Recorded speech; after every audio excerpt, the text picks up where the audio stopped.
Iran has rejected a U.S. offer to end the war just a day before President Trump's deadline to reopen the Strait of Hormuz. We're also learning more about shifting U.S. sentiment towards the conflict. Some new polling out there. Doug Luzader has the very latest from Washington. Doug.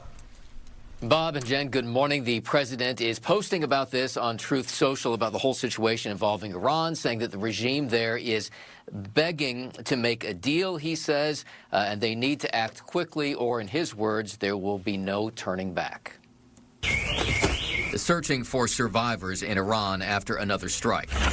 The U.S. and Israel are keeping up their attacks, and Iran continues to lash out at its neighbors.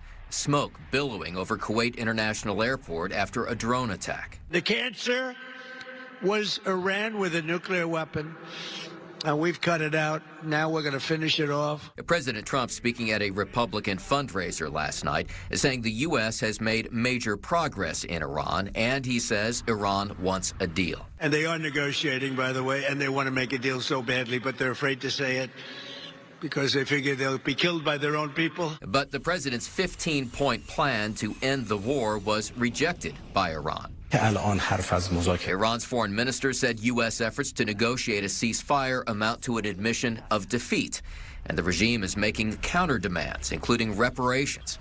With a looming Friday deadline for Iran to reopen the Strait of Hormuz, the president's critics on Capitol Hill point to rising energy costs. This is not just any military engagement. It has created the biggest oil shock in history, more than the 1970 oil shocks combined. A new Fox News poll shows that among registered voters, 58% oppose the conflict, with a sharp divide among Republicans and Democrats. All right, and we are likely to hear more from the president on this morning. He has a cabinet meeting at the White House, and as we know, those could be pretty long, and the president can spend a fair amount of time answering questions at those. Bob and Jen. I'm sure he will. We're also hearing this morning that Israel has killed Iran's naval commander, primarily responsible for shutting down the Strait of Hormuz. Are we hearing anything more about that? Well, we haven't heard anything, as far as I know, from the Iranian regime about this. The IDF, the Israeli forces, believe that they did, in fact, take him out. Significant because, as you mentioned, he was believed to be instrumental behind shutting down the strait, although not a whole lot of the Navy left there in Iran. But nevertheless, it shows that Israel is continuing to go after regime targets there. Meantime, back here at home, Doug, there continues to be security concerns at our airport because of the situation that we're dealing with, this partial government shutdown, and it continues on. Any sign that something's going to happen today? Because something really has to happen before today or tomorrow, or they go on recess? And meantime, the TSA go on recess. and the officers are going through a really tough time right now. They're about to miss their third paycheck, I believe, tomorrow. So a lot of these folks, as you know, are calling out sick.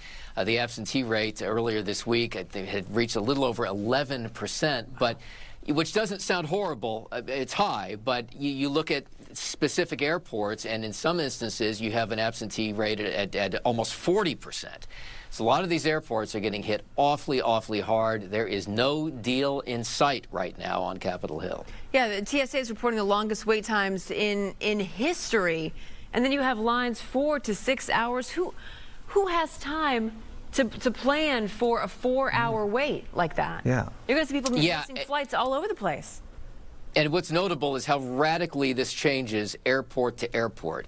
Right. But the TSA administrator, the acting TSA administrator, was on the Hill yesterday testifying before a House committee, indicating that if this continues, they may have to start shutting down service, in essence, in smaller airports to reposition those TSA agents to the larger ones to keep passengers moving at all. Which is one of the reasons why she also said you need